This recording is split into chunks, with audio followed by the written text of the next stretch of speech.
This is Professor Cruz. Our topic this week is globalization and development.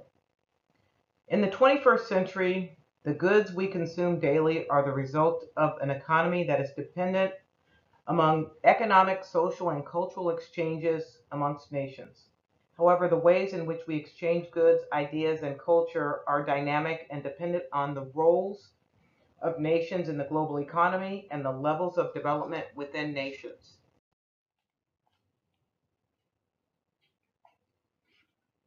As we consider globalization and human development, let's consider the specific questions such as, how has the process of globalization occurred during history?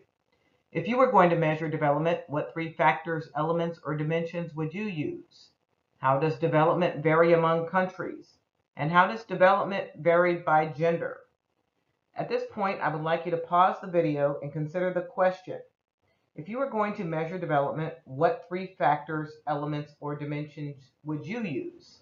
I would like you to post these in your blog this week. Globalization is the process by which the world is becoming increasingly interconnected or interdependent as a result of increased trade, cultural interaction, interdependence, and connectivity. Some scholars argue that globalization has been occurring for hundreds of years, but in the past 50 years, the rate of globalization has increased dramatically. If you want to consider this concept visually, you can imagine the theory by Harm Deblay that the world has become flatter in recent history due to the reductions in barriers to globalization. Barriers such as physical barriers, such as mountains, oceans, deserts, cultural barriers, technology barriers, communication barriers. It's easier to communicate and interact. Therefore, the world is flatter. Because technology and communication have facilitated exchanges, there is increased international trade, companies that have offices in more than one country, greater dependence on the global economy, and more movement of capital, goods, and services. While the barriers to globalization have declined, the history of global exchange goes back to the beginning of time. One of the pre-modern examples of globalization is the Silk Road, a trade route between China and the Mediterranean Sea that promoted the exchange of ideas and knowledge, along with the trade of goods and foods such as silk, spices, teas, porcelain, and other luxury items. Silk was first produced in China, and evidence shows that silk was exported to groups living as far away as the Mediterranean coast and possibly Europe. The trading of goods also facilitated the exchange of different cultures of China, India, Persia, Arabia, Greece, and Rome. This map shows that the Silk Road actually referred to a network of roads and transportation routes used for trade from as far back as the 2nd century BC to 1400 in the modern era. This map just shows some of the routes from between 300 BC and AD 100. But the road was in existence, or the network was in existence for more than 1,000 years. The red line represents the Silk road route. The gold lines represent other overland trade routes, and the purple line indicates some of the sea trade routes. And then the trading centers are represented with the open circles. In addition to exporting silk, spices, teas, China eventually also exported paper, gunpowder, and items such as windmills and compasses. In addition to providing routes for products, the Silk Road transported immigrants, refugees, ideas such as Christianity and Buddhism, and possibly the bubonic plague that contributed to the decimation of the European and Asian populations in the 1300s. It was a pandemic, and there were actually other episodes of that pandemic. As we think about post-Silk Road globalization, let's think about it in three broad waves, and then we'll break that down a little bit more.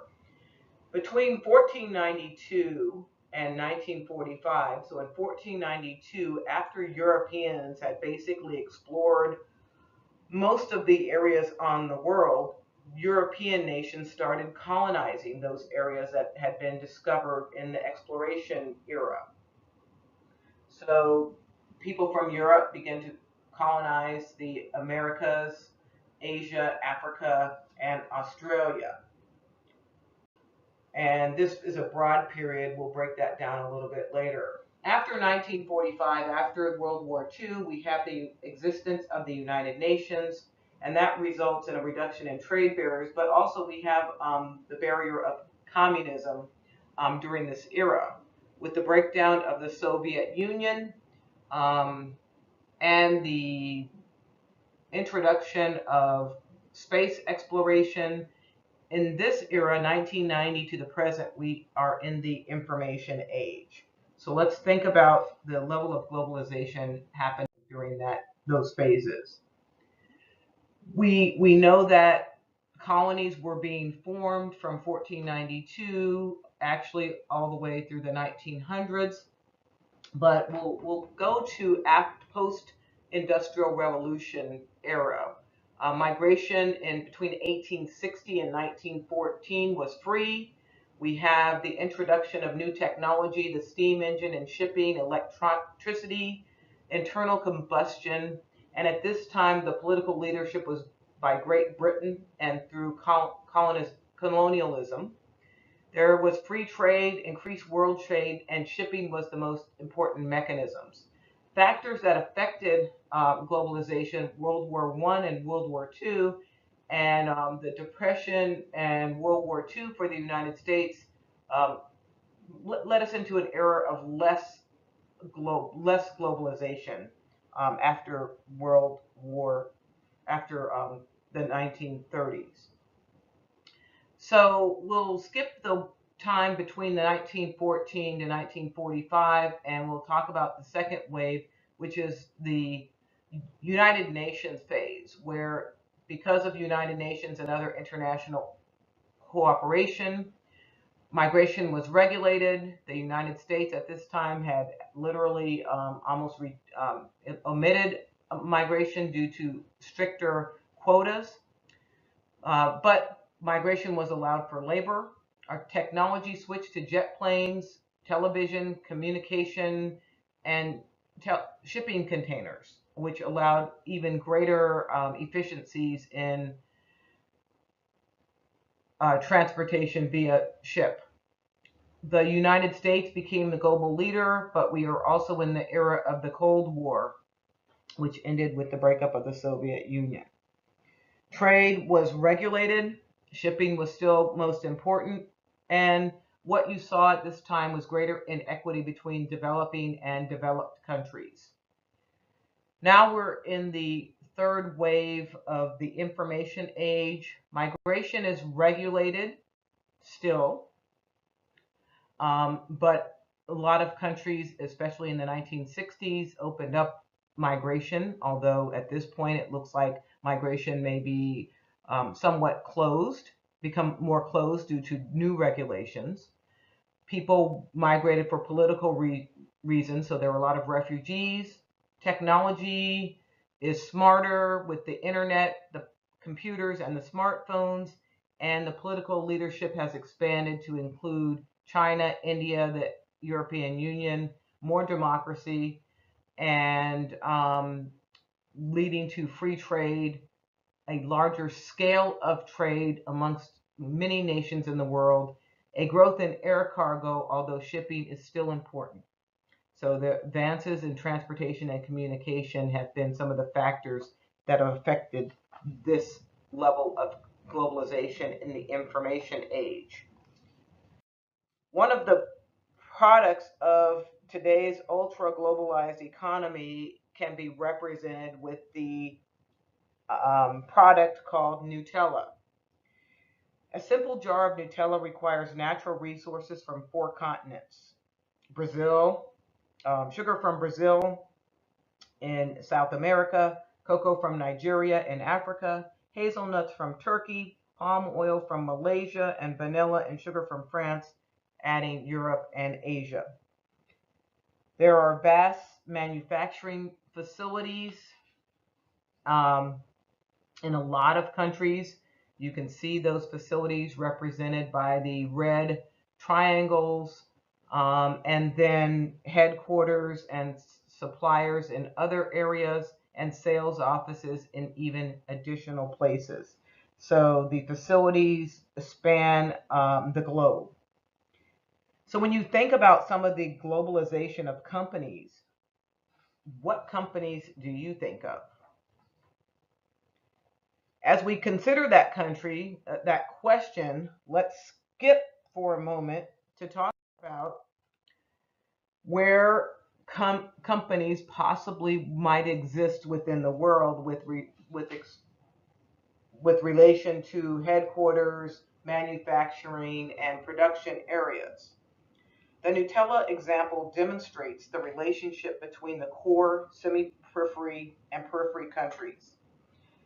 Emanuel Wallerstein, a world systems analyst and sociologist, developed the world systems approach, categorizing the world in terms of core, periphery, and semi-periphery countries.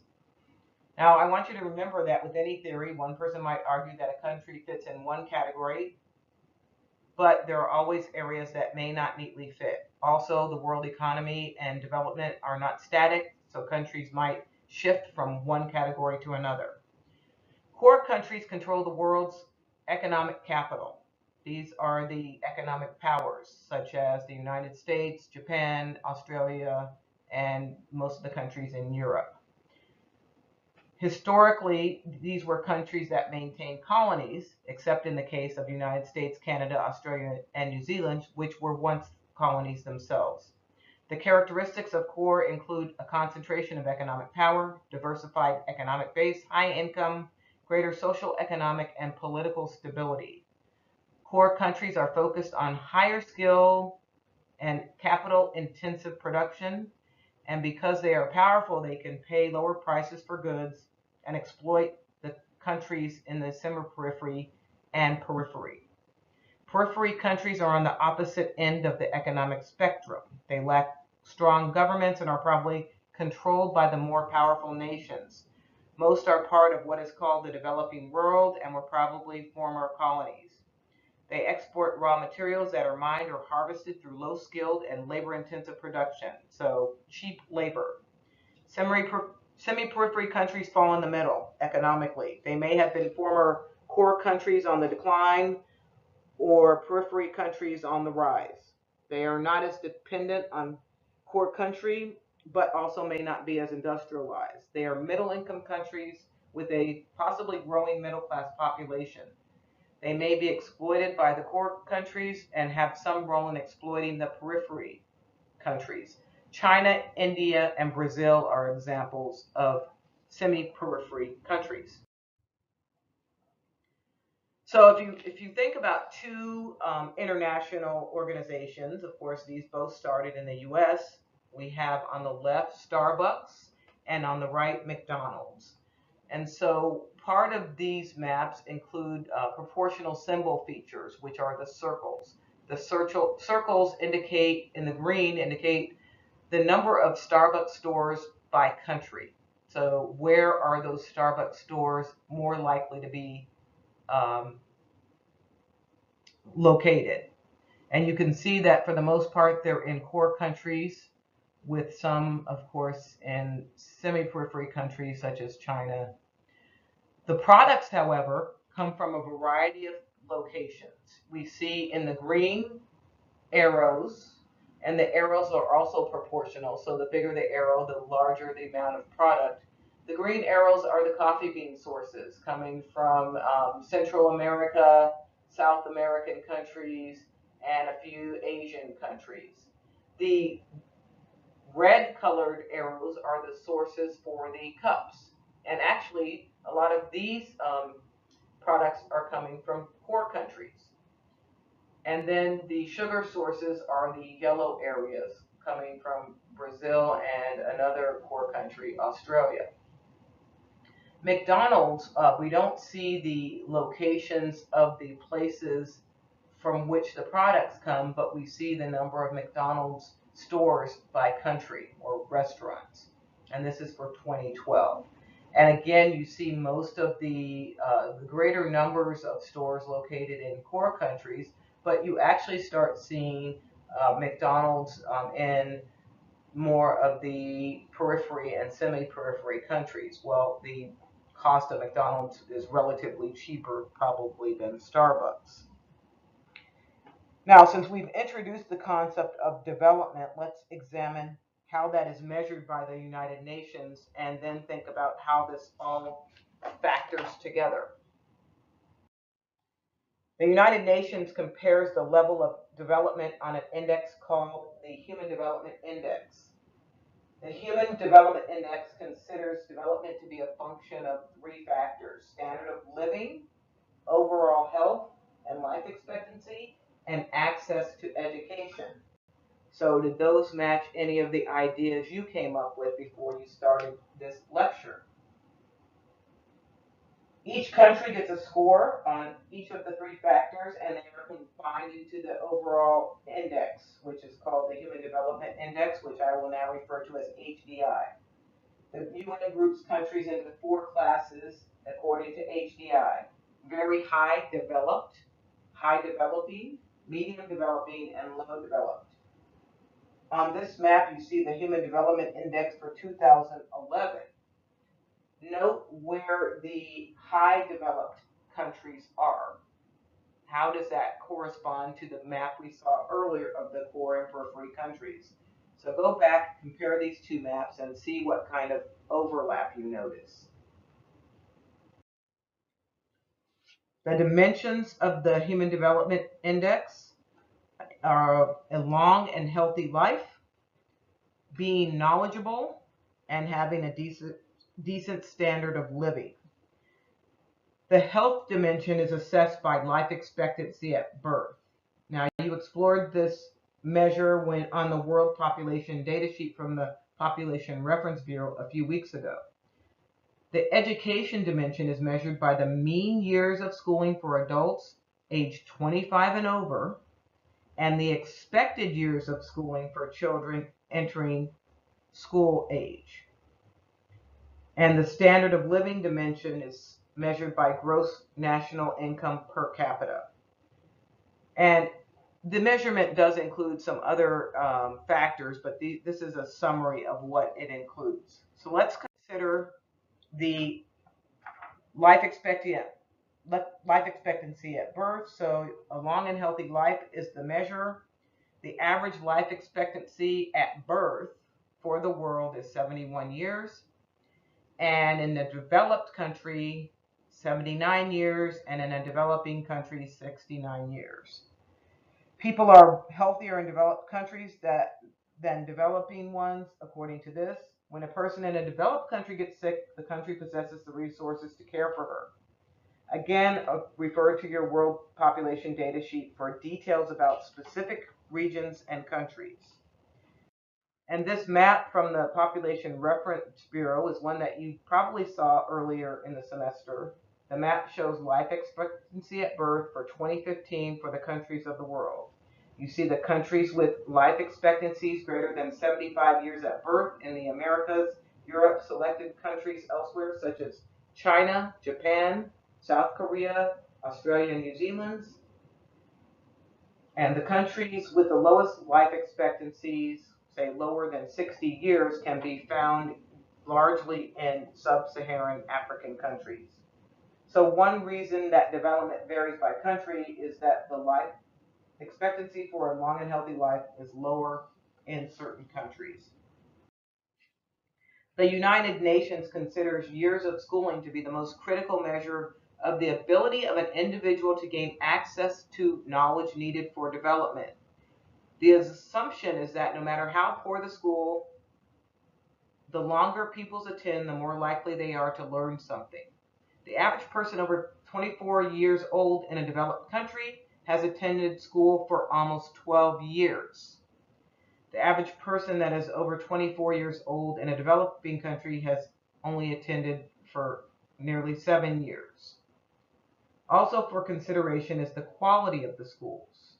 For example, a pupil-teacher ratio in a primary school is 14 in developing in developed countries and 26 in developing countries. The literacy rate, which is the percentage of the country's people that can read and write, exceeds 99% in developed countries, and is lower in less developed countries. Students in developing countries are at a disadvantage because most of the textbooks are not published in their native language, but improved education is a major goal of many developing countries, but funds for this growth may be scarce. So this map shows the mean years of schooling for the average person over 25 years old by country. So think about our country. People who are older, say over 70, it wasn't necessarily typical to go to college, but now it is. So one measure looks at the mean years of school for the people who have already finished school. Again, the highest average years of education are for people in developing countries in North America, Europe, Oceania, Japan, South Korea, and a few other countries. And the lowest levels of education can be found in sub-Saharan Africa and South Asia. The UN considers schooling to be the most critical measure of the ability of an individual to gain access to knowledge needed for development. But the assumption is that no matter how poor the school, the longer one stays in school, and will increase the standard of living. The UN measures standard of living based on two functions: the gross national income, which is the value of output of goods and services produced in a country annually, including money that leaves and enters the country. Gross domestic product is similar, except that it doesn't account for money entering or leaving the country. Per capita GNI measures the average wealth, not its distribution among citizens. So it's an average and includes those who have a lot of wealth with those who do not. And the second function is the purchasing power parity, which basically adjusts the cost of living to make the gross national income measure comparable from year to year. This map shows the gross national income in 2011 adjusted for purchasing power parity. GNI per capita PPP is highest in developed countries, and the lowest figures are in sub-Saharan Africa and South Asia. So take some time and compare the different maps shown in this lecture and look at the similarities and differences. This map just shows the Human Development Index by region, so you can look and see the various regions. The developed are in the orange color and the developing are in the green color. So this is a more traditional graph. It depicts South Pacific, which would include New Zealand and Australia, as the most developed region when you look at it from that perspective. A little bit higher than North America, and then higher than Japan and Europe. Now, of course, measures are subjective. Other people, such as yourself, might have picked different ways to measure development. Your graph might be different. And before we close, I just wanted to show you a couple of other indexes that the United Nations presents. The Gender Equality Index. A country's overall level of development can mask inequalities in the status of men and women. At best, women have achieved near equality with men in some countries, but in other countries, the level of development for women lags behind the level for men.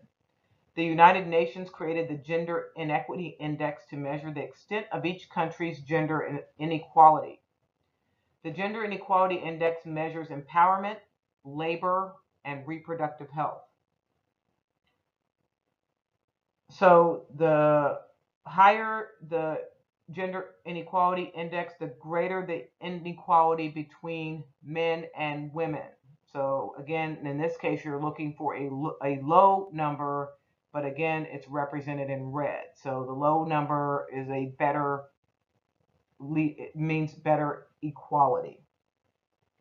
So the lowest gender inequality index numbers and therefore the least inequality are in Europe, according to this measure, and the highest numbers in sub-Saharan Africa.